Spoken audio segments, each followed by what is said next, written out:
আসসালামু আলাইকুম। আজকের ভিডিওতে আমরা কথা বলবো পিক্সপজের অ্যাপের পার্টিজ ফিচার নিয়ে। এটা আসলে কিভাবে ব্যবহার করতে হয় সেই বিষয়গুলো নিয়ে। সো প্রথমে আমরা পার্টিজের ভিতরে ঢুকি। এই যে দেখেন এখানে আমরা অনেকগুলা ডেমো অ্যাড করছি, যে আমাদের পার্টিজ নাম মানে আমাদের যে রিটেইলার আছে, সাপ্লায়ার, হোলসেলার, তাদের ডিটেইল কিন্তু এখানে দেওয়া রয়েছে।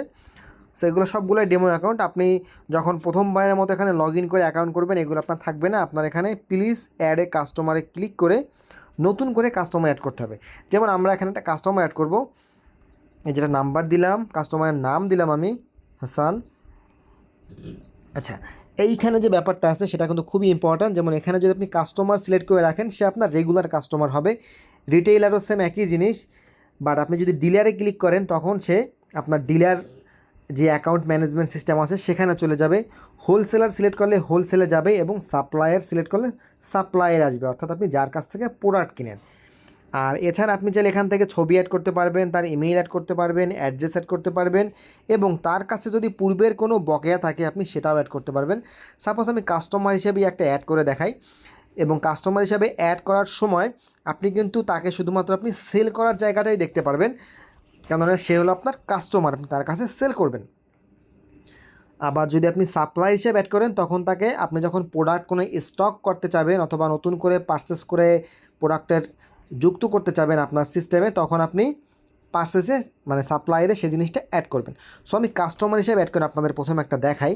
তার ইমেল চাইলে ইমেল দিতে পারি, অ্যাড্রেস চাইলে অ্যাড্রেস, সেগুলো আমরা কিছুই দেবো না। জাস্ট আপনাদের বোঝার সুবিধার জন্য আমি কাস্টমার হিসেবে সেভ করে রাখলাম। হাসান নামে আমাদের একজন নতুন কাস্টমার হলো, এবং এই কাস্টমারের ট্রানজ্যাকশনের ডিটেল কিছুই নেই, যার কারণে এখানে ব্ল্যাঙ্ক আছে। যদি আমরা আগের একটা সাপ্লায়ারের কাছে যে দেখেন, এও কিন্তু আমাদের একজন সাপ্লায়ার, এবং তার কাছ থেকে আমরা কবে কোন তারিখে কী কী প্রোডাক্ট কিনছিলাম তার ইনভয়েস হিসাবগুলো কিন্তু এইখানে রয়ে গেছে। সে হলো আমাদের সাপ্লায়ার। আর রিটেইলার হলো আমাদের একজন, এই দেখেন রিটেইলার আছে, তার রিসেন্ট ট্রানজ্যাকশন এখানে কিন্তু শো করছে। এবং যদি আপনি এখানে সাপ্লায়ারে যান, দেখেন আমরা কাদের কাছ থেকে প্রোডাক্ট কিনছি সেগুলোর হিস্টোরি কিন্তু এখানে রয়েছে। সো আমি এখন কাস্টমার লিস্টে যাওয়ার পর যখন আমরা একটা সেল করব, আমি আবার সেল করে আপনাদের দেখাই। কাস্টমার নেম, এই যে কাস্টমার নেমে আমি অ্যাড করতে পারবো, যে হাসান নাম লিখলে চলে আসবে, এই যে কাস্টমার দেখতে পাচ্ছেন। সো আমাদের অ্যাড আইটেম করে সেল করলাম 700 টাকা, 500 টাকা, আর একটা আইটেম অ্যাড করি এই টাকা, 3,380 টাকা মোট বিল আসছে। এখন মনে করেন কোনো কারণে কাস্টমার আপনার কাছ থেকে বাকিতে নিল একটা প্রোডাক্ট, সে আপনাকে এখন 1,380 টাকা দিল, এবং তার ডিউ থাকলো 2,000 টাকা। এই যে দেখতে পাচ্ছেন সেভ, আমরা সেভ দিলাম, তার ইনভয়েসে কিন্তু এটা প্রিন্ট হয়ে যাবে। আমরা ক্যান্সেল দিয়ে এখন পার্টিজে গিয়ে দেখি যে হাসানের কাছ থেকে কয় টাকা ডিউ আছে। এই যে দেখেন এখন পর্যন্ত কিন্তু এখানে ডাটাগুলো আসে না, এই যে দেখেন চলে আসছে কিন্তু। এই যে দেখেন টোটাল প্রোডাক্ট সে কিনছে, সে 3টা, তার কাছে ডিউ আছে 2,000 টাকা। সো এভাবে করে আপনি কাস্টমারদের ডিউ হিসাব দিতে পারবেন। এবার আমরা আবার পার্টিসে যাব, পার্টিসে গিয়ে নতুন একজন রিটেলার অ্যাড করব, মানে সাপ্লায়ার, মানে যার কাছ থেকে আমরা প্রোডাক্ট কিনি সেটা।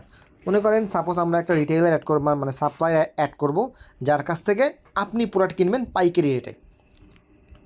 এখানে আমি আরেকটা নাম লিখলাম, মিজান সাপ্লায়ার। এখানে চাইলে আমি আপনার তার নাম টাম দিতে পারবো। এখানে কিন্তু মোবাইল নাম্বার ছাড়া কিন্তু মানে অ্যাড হবে না, কেননা আপনারা জানেন যে আমাদের ওয়েব ভার্সনে কিন্তু SMS ফিচার ইন্টিগ্রেট করা আছে, যার কারণে এটা কিন্তু খুবই একটা হেল্পফুল আইটেম।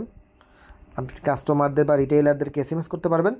সো আমি সাপ্লায়ারের অ্যাড করলাম, এই যে দেখেন মিজান আমাদের সাপ্লায়ার। আর হাসানের কাছ থেকে যে 2,000 টাকা ডিউ ছিল সেটাও কিন্তু এখানে উঠে গেছে।